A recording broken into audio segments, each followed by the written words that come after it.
but to get a recognition from Lonely Planet, I think it's something. So would you share with us, how you got that? Yeah, to be honest, I'm not being humble or anything. I wouldn't consider it a recognition or anything like that. It definitely is something from everything. Basically, Lonely Planet has what they call a blog stripper program, and for all travel bloggers, you can apply for the program. If you go to the Lonely Planet website, what you'll notice is for every country that you click into, you see a section that pulls in feeds from travel blogs related to that country. So, for example, if you go to lonelyplanet.com and you look at information for Italy, on the side they actually pull in some blog stories from anything related to Italy. So you sign up for the program, they go through your blog, and if they believe that it's suitable content, they will get back in touch with you and say you're part of the program. And what you then do is when you blog about a certain country, you just add the country tag to that blog post, and it automatically feeds into Lonely Planet's website. So it's a great program because it drives quite a lot of traffic to your blog. And you get the recognition of being a Lonely Planet blogger, which is great. But it's not. I mean, I don't think you're definitely something, because if your blog is not of value, I don't think they will give you that.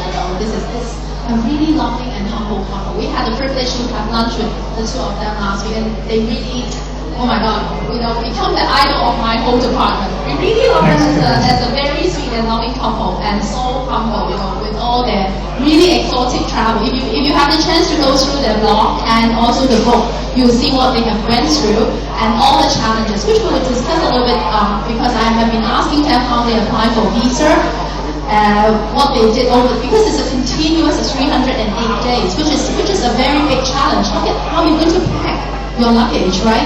And things like that. So we'll do that in our discussion. So in the meantime, can I have Shea to come and share with us about another very influential travel platform is Travel Plus Leisure, and also her as a mom. I think Shea, you can also share your experience with Catherine in the future, a pregnant mom. She has got 2 lovely babies, and besides doing Travel Plus Leisure, doing the representation in Hong Kong, because of her personal experience and her change of status, she found out that it's very difficult and challenging to find English reading materials that mom needs in Hong Kong. So she decided to start her own little blog and also her website, littlesteps.com, and also doing Lux Guide for families. So, floor to you. Thank you, Karen. So yeah, I've been fortunate enough to be in the travel industry out here in Hong Kong for the past 6 years. And it's been a blast. And just to give you a little bit of background, I came over to actually work with Travel and Leisure. We were launching the India edition of Travel and Leisure into the South Asian market.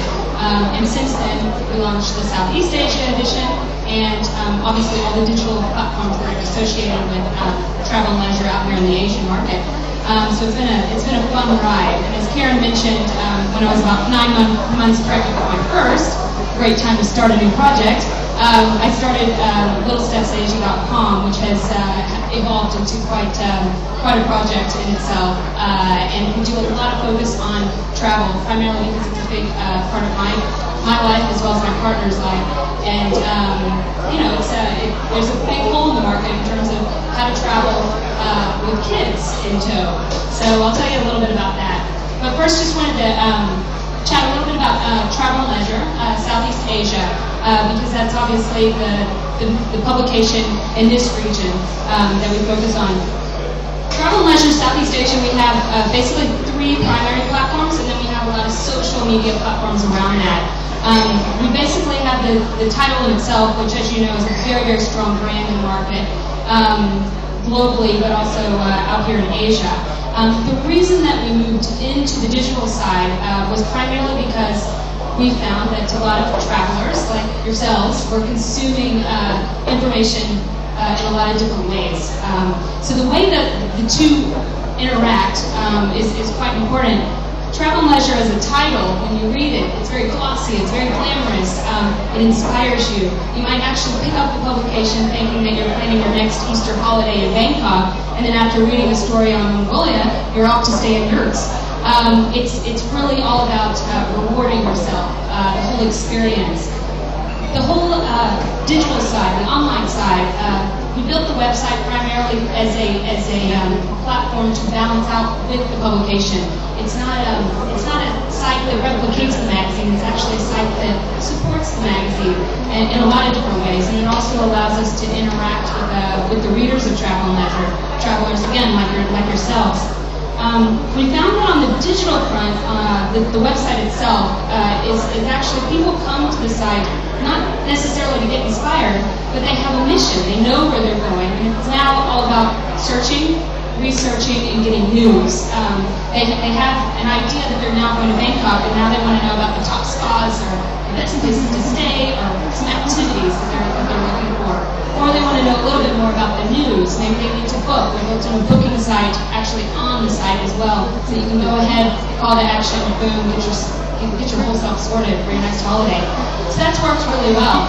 The third area, which is really important, this is really where the social media aspects come in, and that's the blog site. Because what's interesting about travel is that some of the best stories that you don't read in the publications actually come from regular travelers like ourselves.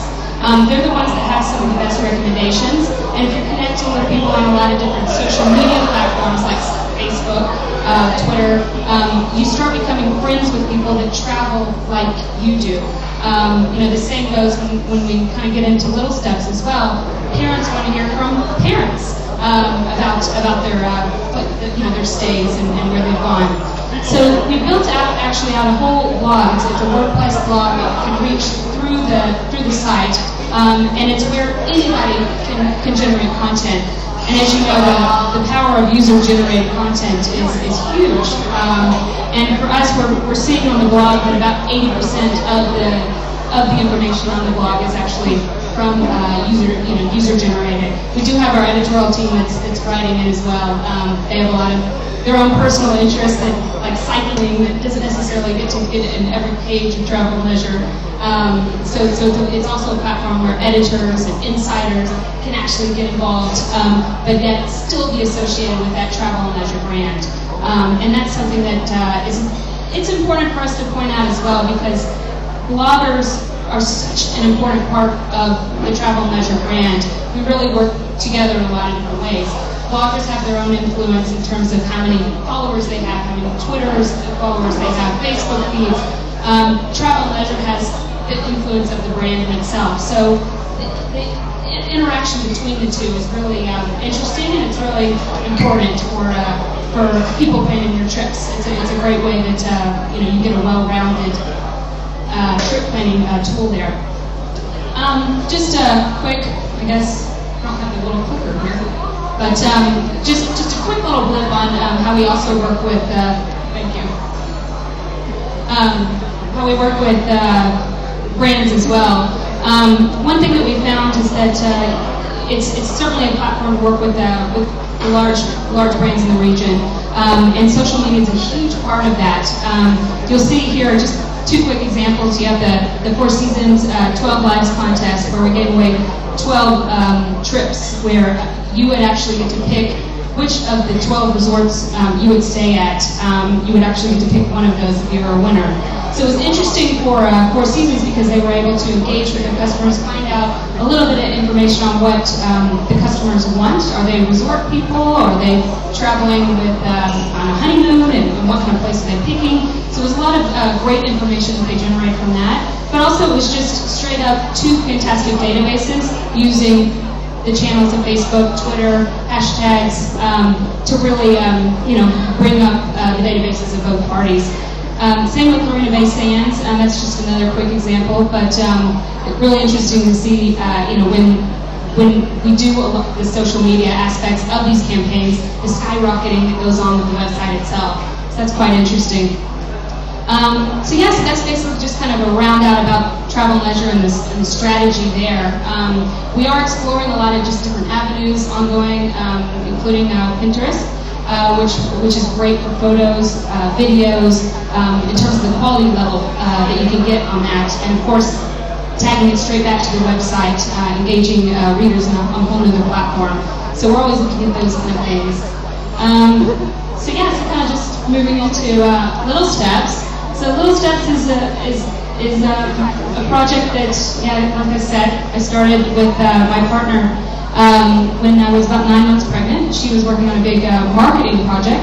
So we saw a huge hole in the market in terms of family, where to go, where to eat, where to stay, where to play. So we built out little steps, and it's been quite a fun project on a lot of different levels. And we recently launched in Singapore, and our plan obviously is to roll out into different cities. Again, strong focus on travel, both people living in these markets, but also people that are traveling to these markets. We also work with a lot of mommy and daddy bloggers all over the region in terms of what they're actually contributing to. We've worked on a lot of different projects together, and they're very influential in their own markets, and there's a lot of fun that can be done on the social media front there. In October of last year, when I was giving birth to my second baby, launched Little Lux Hong Kong and Little Lux Singapore. I'm sure you guys are familiar with Lux City Guides. This has been such a fun project. A work that we've been working on about a year in advance of the actual launch. But it's a series that's targeted at family travel, a guidebook. If you know the Lux brand, you know it's all about the short list and the best of the best. And that's what we did here with the Little Lux series. Within that, we had a lot of fun rearranging things, heavier on the activities, less on the shopping per se. A lot of interesting hotels, brunch places that not only have high chairs, but some have entertainment. It's a growing trend here in Hong Kong, certainly in Asia as a whole. And then alongside that, we're going to be launching Little Lux Bali, which is coming out in April, which will be great, again, for the family travel market. We balance that out, obviously, with the website and all the social media stuff, because things are changing so fast. We've seen it even in Hong Kong, where you've got a few restaurants, pushing the whole family demographic, and now you've got every restaurant offering family brunches and playrooms, and so you're seeing a lot of different changes on a week basis, and that's certainly where the website and the social media front balances that out. And the quick little snap in the corner was just a little fun thing that we did last Saturday to jumpstart Social Media Week, which was the Little Steps Flash Mob. So check that out on YouTube. It's a lot of fun. Thank you, Shea, and I think I found a to be daddy and mommy blogger. Great. Travel